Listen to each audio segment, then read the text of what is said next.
है AGT live 24/7। आप सब देख रहे हैं एजीटी लाइव 24/7। ये হচ্ছে AGT live 24/7। This is AGT live 24/7। আলোর প্রতিটা স্বরূপ এই মঙ্গল প্রদীপ প্রজ্বলনের মধ্য দিয়ে আমরা আলোকে আবাহন করছি।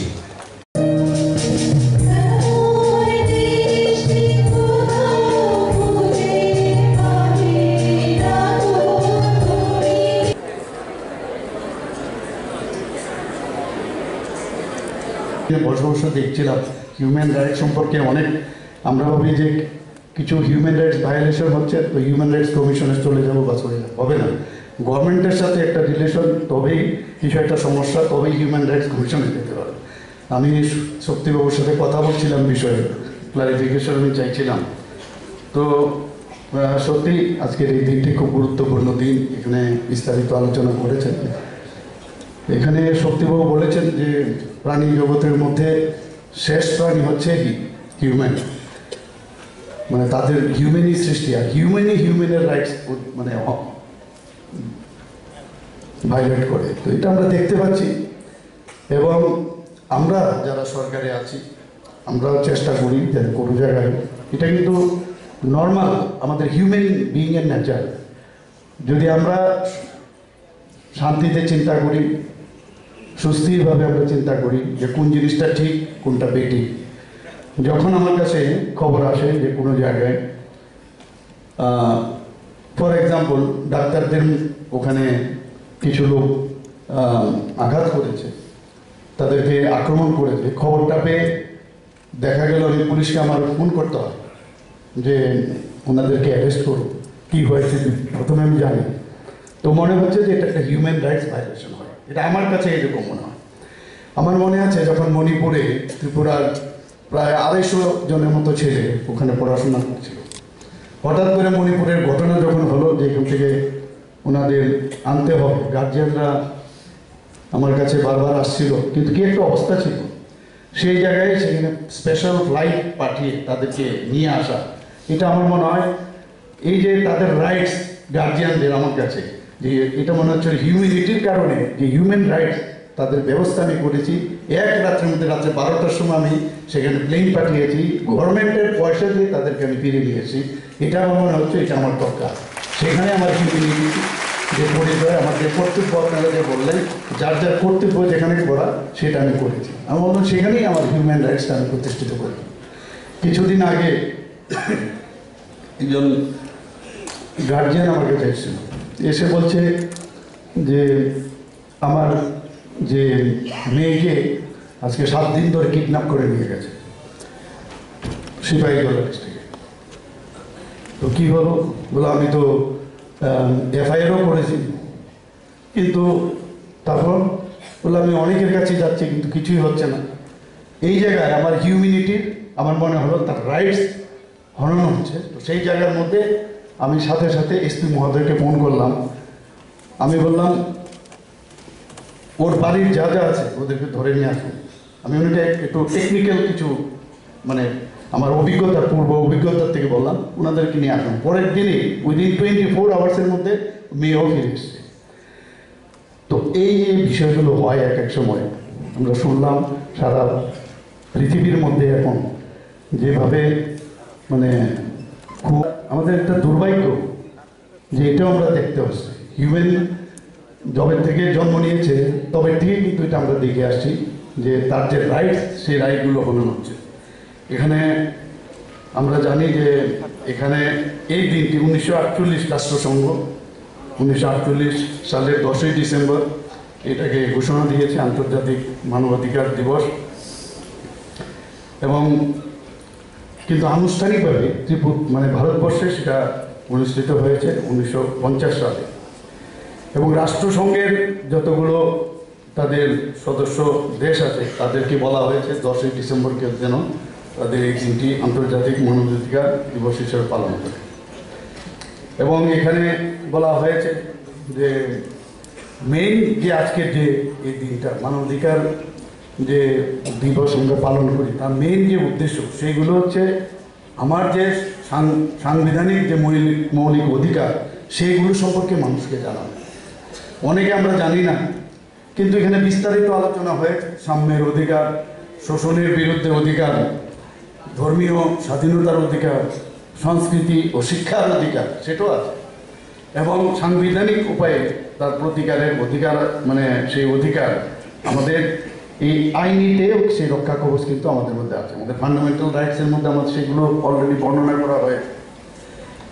1993 থেকে এই আইন লাগু হলেও আমাদের পূর্বতন সরকার কিন্তু ত্রিপুরাতে সেটা লাগু করেন। যখন এই বিষয়ে যখন কেস করা হলো সুপ্রিম কোর্টের আদেশে 2016-তে এখানে এই আমাদের এই যে কমিশন সেটা শুরু হয়।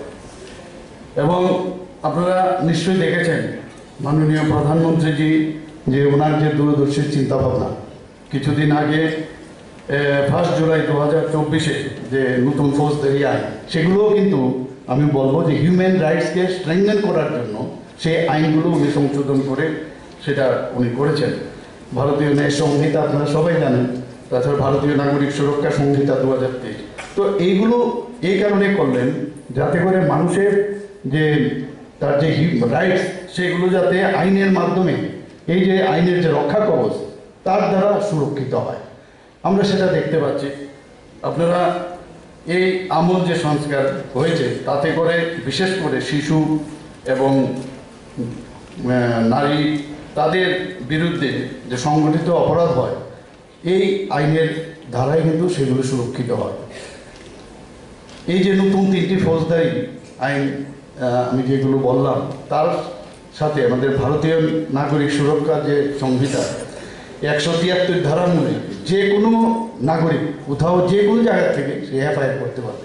এমন না যে পার্টিকুলার একটা জায়গায় গিয়ে ওই জায়গার ওই পুলিশ যে তার পুলিশ স্টেশন আছে সেই জায়গা থাকলেই করতে হবে, সে যে কোনো জায়গা থেকে আপনি এফআইআর করতে পারবেন। এবং শুধু তাই না, এই আইনে পুলিশ বেআইনিভাবে যদি কোনো তার সম্পত্তি থাকে সেগুলোও বাজেয়াপ্ত করার ক্ষমতা তাদের এই আইনের মধ্যে দেওয়া হয়। শুধু তাই নয়, যদি 60 দিনের মধ্যে চার্জশিট দিতে হবে উইদিন 60 ডেজের মধ্যে, এবং বিচার শেষ করতে হবে 30 দিনের মধ্যে।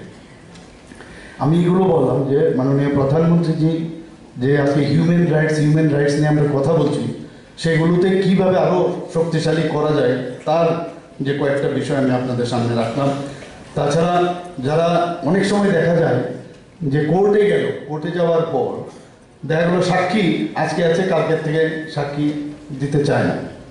এই সাক্ষীর সুরক্ষার জন্য এই আইনে তার ব্যবস্থা রাখা হয়েছে। এখানে আজকে আমরা এখানে আলোচনা হয়েছে, আমার পুরো বক্তারা পুরো বিষয়ে বলা হয়েছে যে বসুধৈব কুটুম্বকম, যে ওয়ান আর্থ, আমরা ওয়ান ফিউচার, আর আমরা ওয়ান ফ্যামিলি, এই যে বিষয় সেটা কিন্তু আমাদের ভারতবর্ষের আমাদের ডিএনএতে আছে। কিন্তু তারপরেও আমরা কিন্তু ডেভিয়েট করি, আমরা মাঝে মাঝে ডেভিয়েশন আমরা দেখি যে যখনই একটা কম্পিটিশন, হেলদি কম্পিটিশন ঠিক আছে, কিন্তু হিউম্যান বিইং হিসাবে যে ডারউইনের যে মতবাদ যে মানে একজন আরেকজনকে চাপিয়ে সার্ভাইভাল অফ দ্য ফিটেস্ট, সেই বিষয়টা যখন দাঁড়ায় তখনই এই ধরনের হিউম্যান রাইটসের প্রবলেম দাঁড়ায়, আমি যতটুকু বুঝি আর কি। তো সেই জায়গার মধ্যে দাঁড়িয়ে আজকে আমাদের চিন্তা করতে হবে যে আমার যে নর্মাল যে থিঙ্কিং প্রসেস, যে কোনটা ঠিক কোনটা বেঠিক, আমি নর্মাল ওয়েতে চলবো না অ্যাবনর্মাল ওয়েতে চলবো। যখন অ্যাবনর্মাল কন্ডিশনে আমরা দাঁড়াই তখনই হিউম্যান রাইটসের যে বিষয় সেটা কিন্তু আমরা দেখি, সেটা সামনে চলে আসে। আমাদের ত্রিপুরা হিউম্যান রাইটস কমিশনের উদ্যোগে যে এখানে observance of international human rights day Rabindra Bhavan শতবার্ষিকী ভবনে নম্বর 2-তে হচ্ছে 2টো সেশন, প্রথম সেশন এবং টেকনিক্যাল সেশন হবে সেকেন্ড হাতে। তো সেই উপলক্ষে আমাদের মাঝে উপস্থিত আছেন যিনি একটু আগে ওনার বক্তব্য আমাদের সামনে রেখেছেন, দীর্ঘক্ষণ উনি আলোচনা রেখেছেন, chairperson, honourable chairperson Tripura human rights commission justice Swapan Chandra Das মহোদয়। এর আগে আমাদের সামনে আরও বিস্তারিত আলোচনা রেখেছেন honourable Lokayukta doctor B K. Kilikdar মহোদয়। আর আমাদের অ্যাডভোকেট জেনারেল আমাদের সাথে আছেন। উনি বলছেন ওনাকে আগে বলা হয়নি, তারপরে উনি যেভাবে এত সুন্দরভাবে বললেন যে প্রিপারেশন করে আসলে অনেক সময় বলা যায় না ভালো। আমাদের শক্তিময় চক্রবর্তী মহোদয় আমাদের সাথে আছেন। আমাদের মাঝে উপস্থিত আছেন ত্রিপুরা হিউম্যান রাইটস কমিশনের শ্রীমতী ঝর্ণা দেববর্মা মহোদয়, চেয়ারপারসন। তাছাড়া অমিতাভ রঞ্জন, রেসপেক্টেড ডিজিপি ত্রিপুরার, উনিও ওনার বক্তব্য এখানে রেখেছেন। আর তাছাড়া সেক্রেটারি ত্রিপুরা হিউম্যান রাইটস কমিশনের শ্রী রতন বিশ্বাস, উনি স্বাগত ভাষণেও বিস্তারিত এখানে আলোচনা রেখেছেন। পৃথিবীর মধ্যে সবচেয়ে শ্রেষ্ঠ, এবং একে ধ্বংস করার জন্য কিছু কিছু যারা বিবেককামী একটা শক্তি তারা সচেষ্ট রয়েছে। এরপরও আমি বলবো যে আমরা সবাই এদিকে নজর রাখবো, যাতে কোনো অবস্থায় আমরা যে ঐক্যবদ্ধভাবে আছি সেই ঐক্যবদ্ধতা যেন থাকে। মাননীয় প্রধানমন্ত্রী যেখানে বলার চেষ্টা হয়েছে, অন্য ফর্মে বলা হয়েছে, বসুধৈব কুটুম্বকম কথাটা বলা হয়েছে, কিন্তু আমাদের ভাষায় পলিটিক্যালি যদি বলি, আমরা বলি সবকা সাথ সবকা বিকাশ বিশ্বাস একটা প্রয়াস।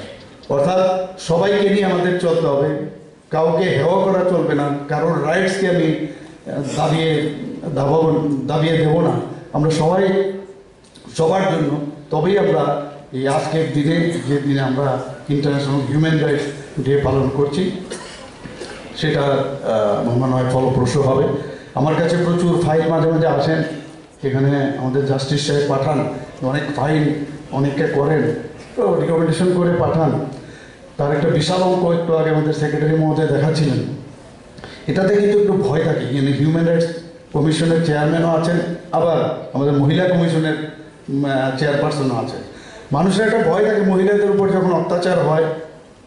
একটা কিন্তু জিনিস আছে যে না, মহিলা কমিশন কথায় কথায় বুঝুক আর না বুঝুক, মহিলা কমিশনে কিন্তু চলে যাবে।